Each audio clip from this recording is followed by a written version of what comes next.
Once upon a time, a group of time travelers landed themselves 100 million years into the past during the Cretaceous Period, to their shock and horror. A simple miscalculation during pre-planning was all it took to lose track of them and transport them into oblivion. "Where the fuck are we?" Sara asked. She was one of 2 mission scientists responsible for studying and gathering artifacts to be returned to 2020 when she left. The mission reporter, Jerry, dumbfounded at what he was observing, stated, "Looks like a scene from that dinosaur movie, the ones where the kids almost get eaten." The mission commander looked at his tablet and shook his head. "We are in a lot of trouble, and I don't mean the wildlife surrounding us.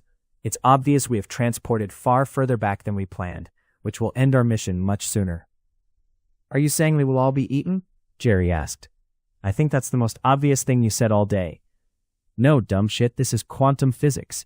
Didn't you study any of the material you were sent to prepare?" the commander snapped. "We will all soon disintegrate as our matter returns to its original time and state. The further back in time we go, the faster the process occurs. If we had landed back in Egypt, we would have had months before we all dissolved. I can only guess we have days now." "Dissolve?" Sara asked. "Like a bar of soap?" "Sort of," the commander replied, "but much more slow and painful. At some point, we will all revert to dust and then disappear altogether as our matter returns to 2020. "And why is that?" Pearson asked. He was a retired military man sent back for security reasons.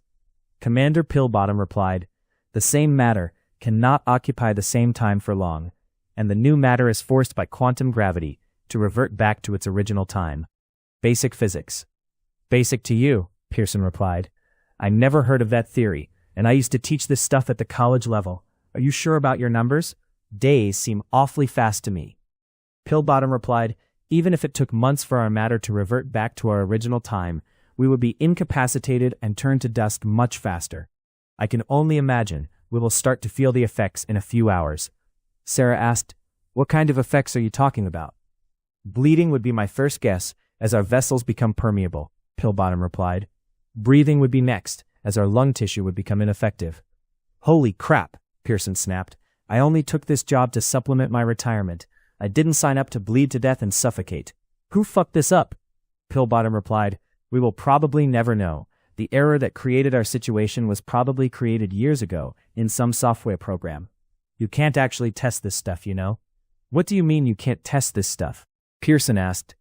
"Somebody must have run tests, like on a monkey or something?" Pillbottom replied, "I'm sure they did, and most likely they all survived. Short little hops here and there. They were sending us 2,000 years into the past to see the pyramids being built, not to last Thursday." Sara sat down and hung her head.